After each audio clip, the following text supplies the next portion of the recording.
আজকে ছোট থেকে বড় সবার পছন্দের দারুণ একটা রেসিপি তোমাদের সাথে শেয়ার করব।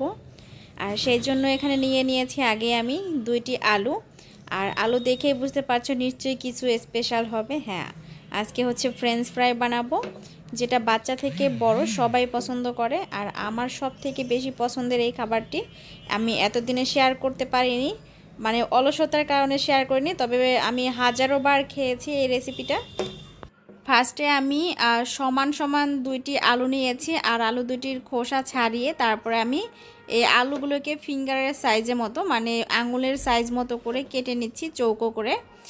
এটা হচ্ছে ফ্রেঞ্চ ফ্রাইয়ের একদম পারফেক্ট সাইজ। আর আলুগুলো কিন্তু সবগুলো সমান হলেই ভালো হবে, যতগুলো ফ্রেঞ্চ ফ্রাই বানানো হবে সবগুলো সাইজ একই রকম হলে ফ্রেঞ্চ ফ্রাইগুলো সুন্দর হবে দেখতে। তো এভাবে করে আমি কেটে নিচ্ছি বাকি আলুটাও।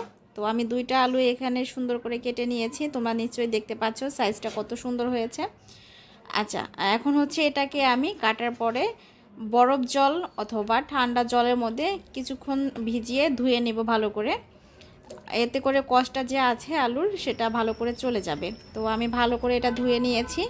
এখন হচ্ছে এটা একটু সিদ্ধ করতে হবে, হালকা সিদ্ধ করতে হবে। তো সেই জন্য হচ্ছে আমি এখানে গরম জলের মধ্যে সামান্য পরিমাণে লবণ দিয়ে দিচ্ছি। আর এখন আলুটাকেও দিয়ে দিব এর মধ্যে। আর আলুটাকে আমি প্রায় 10%-এর মতো সিদ্ধ করে নেব, মানে একদম সিদ্ধ হয়ে যাবে না, জাস্ট একটু বয়েল হলে আমি হালকা একটু সিদ্ধ হলে নামিয়ে নেব, মানে ভেঙে না যায় এরকমভাবে সিদ্ধ করতে হবে, আলুগুলো যেরকম ভেঙে না যায়।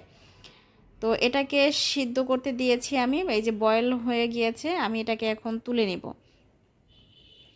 আচ্ছা, আলুটাকে হচ্ছে ভালো করে সেকে একটা পাত্রে উঠিয়ে নেব। একটা মজার ঘটনা হচ্ছে, আমি এই ফ্রেঞ্চ ফ্রাই রেসিপিটা আমি প্রায় 2.5 থেকে 3 বছর যাবত তোমাদের সাথে শেয়ার করতে, মানে ভেবেছি যে শেয়ার করব, বাট অলসতার কারণে আমি আজ পর্যন্ত শেয়ার করতে পারিনি। তবে ফাইনালি হচ্ছে আজকে আমি শেয়ার করলাম। তো এখন হচ্ছে আলুটাকে উঠিয়ে নিয়ে এটাকে কিছুক্ষণ ঠান্ডা করে রেখে দিতে হবে, একদম ঠান্ডা করে তারপরে এটা মানে ফ্রাই করতে হবে। এখানে আমি টিস্যু দিয়ে জলগুলো ভালো করে মুছে নিচ্ছি। আমি একটু ঝটপট বানাবো সেই জন্য আমি ফ্রিজে রেখেছিলাম, ডিপ ফ্রিজে কিছুক্ষণ। তো এখন এর মধ্যে দিয়ে দিচ্ছি আমি কর্নফ্লাওয়ার পরিমাণ মতো, আলুতে যতটুকু প্রয়োজন আমি ততটুকুই দিয়ে দিচ্ছি। বাড়তি যদি প্রয়োজন হয় পরবর্তীতে আরও দেব। তবে কর্নফ্লাওয়ার দিয়ে ভালো করে এটা মিশিয়ে নিতে হবে, যাতে করে আলুটা দেখা না যায়, মানে কাঁচা আলুটা দেখা না যায়, কর্নফ্লাওয়ার দিয়ে যাতে খুব ভালো করে ঢাকা থাকে, যে এরকমভাবে। তো একটা আলু কিন্তু ভেঙে যায়নি, তোমরা হচ্ছে খেয়াল করলে বুঝতে পারবে। আলুগুলো কিন্তু একদম পারফেক্ট একদম আছে। তো এখন এটা একদম গরম তেলের মধ্যে ফ্রাই করতে হবে। আমি আগে থেকে চুলায় তেল বসিয়ে রেখেছিলাম, আর চুলার জালটা কিন্তু মিডিয়াম হাইতে রাখতে হবে।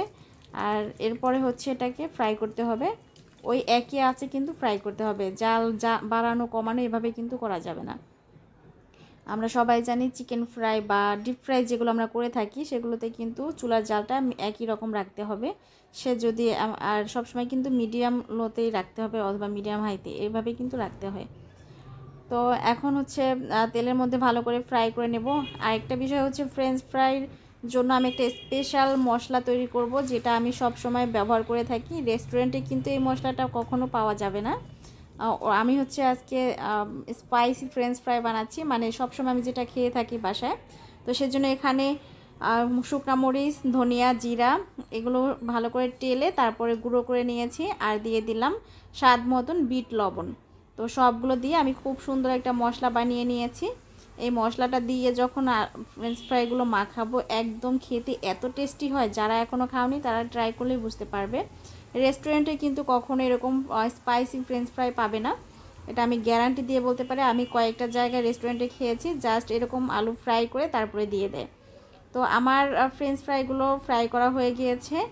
আচ্ছা, অনেকে হচ্ছে 2বারে ফ্রাই করে, আমি একবারেই করেছি। চাইলে হাফ ফ্রাই করে তারপরে তোমরা ডিপ ফ্রিজে সংরক্ষণ করতে পারো, যখন ইচ্ছে তখন ভেজে খেতে পারো। তবে আমি একবারেই ফ্রাই করেছি, আমি 2বার এত সময় নষ্ট করি নাই। তো একবারেই সুন্দর করে আমি ফ্রাই করে নিয়েছি। তোমরা দেখতেই পাচ্ছ ফ্রেঞ্চ ফ্রাইটা কতটা সুন্দর হয়েছে।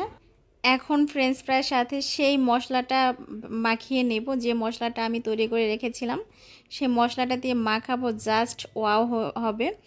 তো অনেক জল্পনা কল্পনার পরে হচ্ছে আমি ফ্রেঞ্চ ফ্রাই রেসিপিটা তোমাদের সাথে শেয়ার করেই ফেললাম।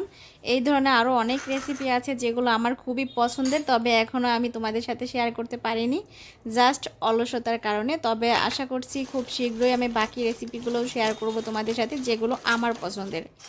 আর যদিও সবই আমার পছন্দের রান্না, তারপর আমি যেগুলো খুব বেশি খেয়ে থাকি সব সময়, তো সেই রেসিপিগুলো হয়তো বা তোমাদের সাথে সব সময় শেয়ার করা হয় না।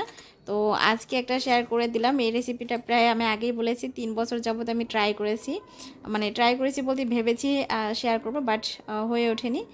তবে আজকের ফ্রেঞ্চ ফ্রাইটা একটু স্পাইসি হয়েছে। এখন আমি তোমাদেরকে একটু ভেঙে দেখাচ্ছি মানে ভিতর থেকে কতটা সুন্দর হয়েছে ফ্রেঞ্চ ফ্রাইটা। এটা কিন্তু রেস্টুরেন্টে এত সুন্দরভাবে পাবে না, এটা আমি সত্যি বলতে পারি, কারণ আমি আগেই বলেছি অনেকবার আমি অনেক রেস্টুরেন্টে খেয়েছি, এত সুন্দর হয় না। আমার ফ্রেঞ্চ ফ্রাই যারা খেয়েছে আমার ফ্রেন্ড সার্কেল, তারাও খুবই পছন্দ করেছে। আজকের রেসিপি এখানেই শেষ, দেখা হবে পরবর্তীতে। টাটা সবাইকে।